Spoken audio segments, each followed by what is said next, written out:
Hello, my YouTube family. Welcome back. Today's episode is a very basic, very beginner-friendly tutorial on how to get flawless foundation. If you're interested in that, stay tuned.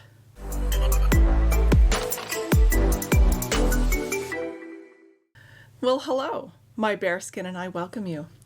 If you've never been to my channel before, my name is Emily and I am a beauty and makeup lover. And we are going to do a basic foundation application technique that gives you flawless foundation. Now this video is for those of you who are just learning to do foundation or have always struggled with trying to find a way to apply your foundation so it doesn't look cakey or streaky. Now if you're still struggling to find your perfect foundation shade, I will link that video up in the cards and down below so that you can watch that first. But now that you have your correct foundation shade, we are going to go over some simple techniques to make it so it's a flawless base. So now that we're zoomed in, we're going to talk a little bit about what do you need to do before you put on your foundation that will help give you a flawless base. Now, skincare is number one. Skincare is very, very important. The better you take care of your skin, the less foundation you're going to need, and the better your foundation will apply. Now, the first thing you need to do is determine what kind of skin do I have. There are a lot of different channels out there that can help you determine what is best for your skin. I am not a skincare expert. I am still trying to figure out what works best for my skin. However, it's pretty easy to determine if your skin is dry or oily. That one's pretty easy because if at the end of the day you have very, very shiny skin, chances are you're pretty oily. If you have dry patches and flaking on your skin, chances are your skin is dry. But for those of us who are kind of in the normal range, something that's a little harder to detect is if your skin is dehydrated. In the winter months, you can probably bet that it is. You can just make the assumption that your skin is dehydrated, and you need to address that before you put your foundation on, or your foundation is going to look weird. It will catch on certain spots, it will absorb differently in different spots because your skin is looking for that moisture. So it will actually suck the moisture out of your foundation, what moisture is there, to try and adjust its own hydration level. So very, very first step is to do your skincare. Now I've done my skincare, I've put my serums on, I've put my vitamin C on, I've got my moisturizer on, and as well, very, very important, absolutely important, is your SPF. Your sunscreen is critical for your skincare. Make sure you're using an SPF daily. Even if you're inside all day, put your SPF on. The next thing you need to do is let it chill out. After you've put your skincare on, you gotta let it chill out. If you try and put your foundation on while your skincare is still tacky and thick on your skin, it's gonna get real weird real fast. So let your skin chill out, have your coffee, do something else, do your eyes. That's what I do. I'll do all my skincare and then I'll do my eye makeup so that my skincare has a chance to absorb into my skin and do what it needs to do before I go in with my primer and my foundation. So that brings us to step number 2, find a primer. Now, there are a lot of people that don't use primers. There's a lot of people who don't need to use a primer. Primers are generally for a specific purpose, and that's what you want to purchase your primer for. If you have larger pores in a certain area and you're looking to fill them in and make you have a smoother base, then you're going to be looking for a pore filling primer.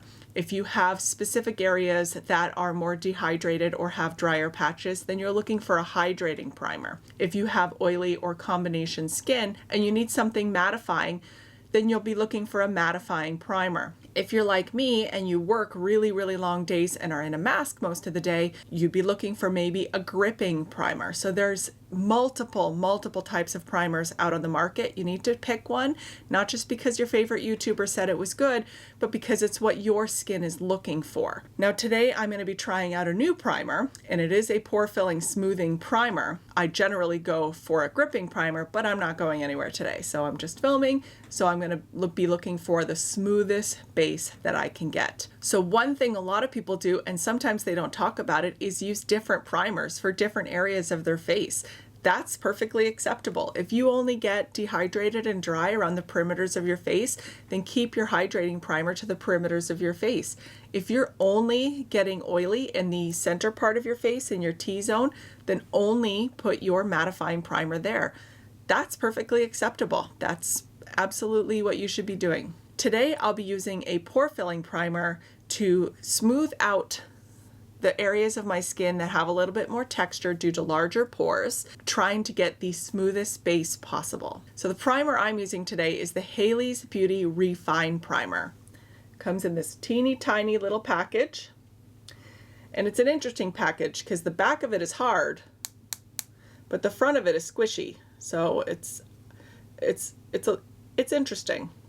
I'm not so sure how this is going to dispense product when it gets right down to it, because I mean, I haven't gotten there yet, but it seems like an interesting package design. But that aside, we're going to go ahead and apply this primer. Now, I don't need pore filling all over my face. I generally only have the enlarged pores in this area, and I have some lines up here that I try and level out just a little bit as best as I can so that the foundation doesn't settle as much into those areas. So we are going to go ahead and apply our primer. The other thing you need to play around with is how much of your primer do you need? So there are certain primers that are very, very concentrated and you only need a little bit. For instance, the Tatcha Silk Canvas Primer that comes in the tin, I'll pop up a picture here. This primer recommends only using a rice grain size. That's like nothing. I don't see how you can only get a rice grain size to fit all over your whole face, but I haven't actually tried that primer. But there are other primers, especially things like hydrating primers, that you can be a little more liberal with your application. So if you're finding that your makeup isn't going on smoothly over your primer, try and play with how much you're actually putting on and where you're putting it. So I'm taking about this much, and I'm going to apply that with my fingers first, and just patting it into the spots where I need that pore filling and that smoothing out.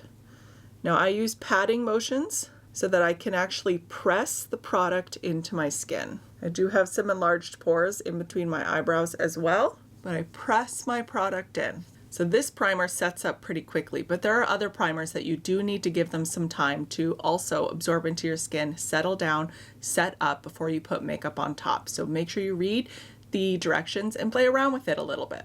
One thing you can do while you're waiting for your primer to set down is get your sponge ready. Now, when I first started using beauty sponges, I had no idea how to use them. I was using them dry, I was using them soaking wet. I never really saw anyone tell me how to actually use the darn thing. So what you're gonna do is take your sponge to the sink, you're gonna turn the water on. I like to use sort of not cold but not hot water, just somewhere in the middle, and you start squeezing your sponge. This is gonna draw the water in and start to expand it and soften it up.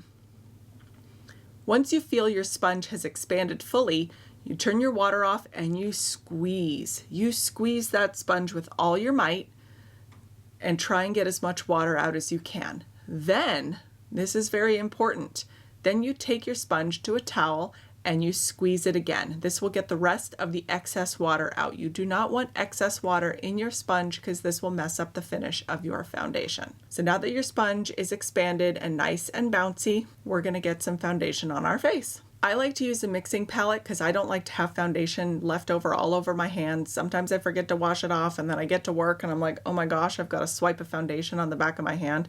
So I got this little guy from e.l.f. It was super cheap, and I like to put my foundation on that to then apply to my face. I find the best way to get a flawless foundation application is to use thin layers. This is the key, thin layers. You see people putting like big globs of foundation on one spot in each of their face and then spreading it around from there. I don't find I get the best foundation application when I do that. So what I like to do first is to take a foundation brush. This is the Rare Beauty foundation brush, and I like to dip it in my foundation on my palette and just get a little bit on there. And then I start just painting a light layer, very, very thin layer. And I always start with where I want to cover the most, because that's where the most product is where you're going to put it down first. Bring it down my neck. And you'll notice that I'm not doing my whole face. I am just doing a portion of my face. And this I find to be game-changing. Before, when I was trying to rush around and get my whole face done first and then go back and try and refine it, I would have more streaks, I would have more spots that didn't set down the way I wanted to. I had some spots that had caked up foundation on it. So I work one section at a time. So you paint an even layer over that one section, and then you take your sponge and you pat over it very gently. Don't like whack yourself in the face with the sponge. You just pat it gently. This is going to absorb excess product. It is also going to help diffuse the product and press it into your skin. Do not forget this area. This area is very important. You don't see it, but everyone else does. So make sure you are blending onto your ear and then down onto your neck. Now, if you have a foundation shade that matches you perfectly, this isn't going to be as critical, but if you are trying to make a foundation shade work for you that isn't exactly your correct match, blending it down your neck is critical, absolutely critical. Now, this one matches me pretty darn well, so I'm not worried too much about the neck. However, you don't want that line. You see a lot of people walking around with this line of foundation where they stopped, where it's perfect skin and then not so perfect skin. This just helps diffuse your coverage a bit and diffuse your product. So there's not such a harsh line where your foundation starts and stops. So I've got that pretty well mixed in. Before I do the rest of my face, I'm going to talk a little bit about how to build up coverage where you need coverage in specific spots. So when I look at my skin now, I have pretty good coverage, but I have a tiny bit of redness right here that I want to still cover up. So I'm going to go back in lightly with a tiny bit of product and my brush and just tap it lightly on that spot. You don't want to diffuse it too big because you just want extra coverage in that one spot.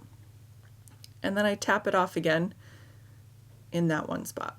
And there, I have better redness coverage in that one spot. I will zoom you in. So if you can tell now, I have a nice even coverage.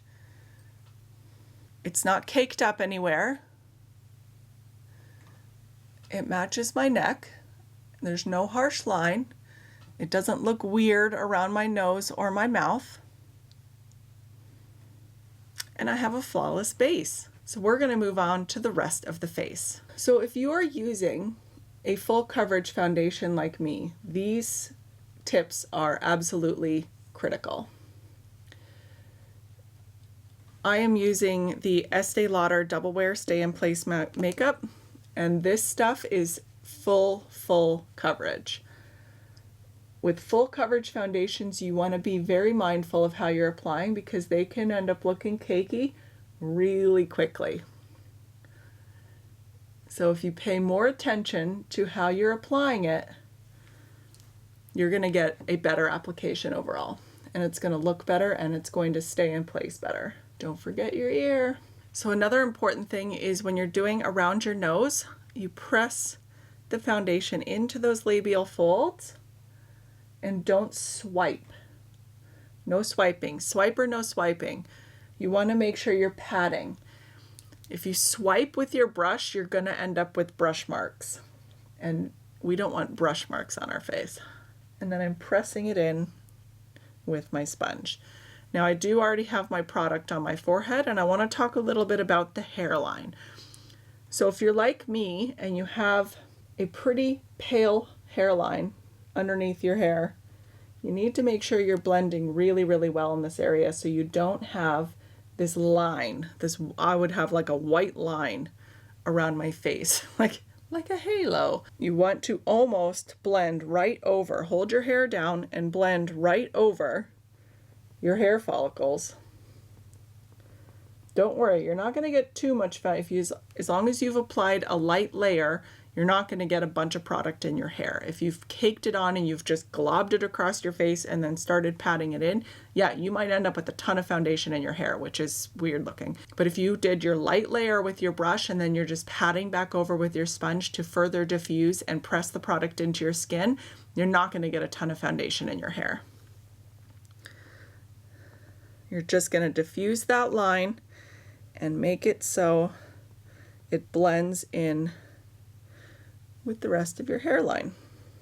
Now my last tip is about placement around the eyes.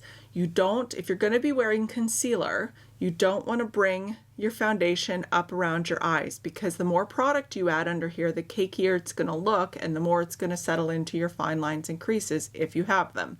Some people are born with them, some gain them over time, but you want to make sure that this area has relatively little product on it. Now, unless you have something to cover or you want to use a concealer to brighten under your eyes, you can actually use your fuller coverage foundations to just cover up what you need to under there. You can actually skip concealer if you don't have anything to conceal. Now, I do have some redness and some bags that I like to brighten up and conceal, so I am not going to add additional foundation in my eye area. However, it is an option if you're young and you're just learning and you don't want to add another step. You can use your foundation as an all-over step, but if you're using concealer, don't bring your foundation up under your eyes. Try and keep it below this area.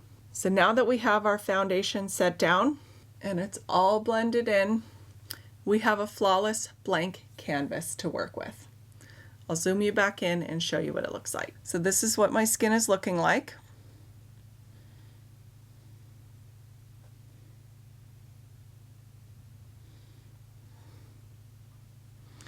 So the other thing about doing the light layers is if you have lines like I do, the lighter the layer you do and you sort of build it up instead of just putting a bunch of foundation on all at once, you're not going to get as much collection in that line. If I am in a hurry and I just throw my foundation on, often I will end up with this collection of foundation in this line here. If that does happen, if you did rush and you got a line of foundation across your forehead, what I like to do is to take a brush like this, just a round, sort of thicker brush, and I will take it and I will run it very lightly across that line. And that will help diffuse that product back out of that line. And this works really well if you've let it set a little bit first. And then you buff the line out and then it shouldn't recollect as long as it's not too dewy of a foundation. Your dewier foundations are going to have a higher tendency to recollect and glob back together into your lines. Now you've got your flawless base on. What's the next step? Concealer. I've got a video coming up real soon about the beginner's guide to applying concealer, so make sure you've subscribed and turned on your notification bell to all so that you can be notified every time that I upload. If you liked this video, go ahead and give it a thumbs up. It really helps me out a lot. Other than that, that's it from me today. I hope you enjoyed the video and gained value from it. And I hope that you have a wonderful day, that you stay safe, and that you stay healthy, and that you wash your damn hands. Bye!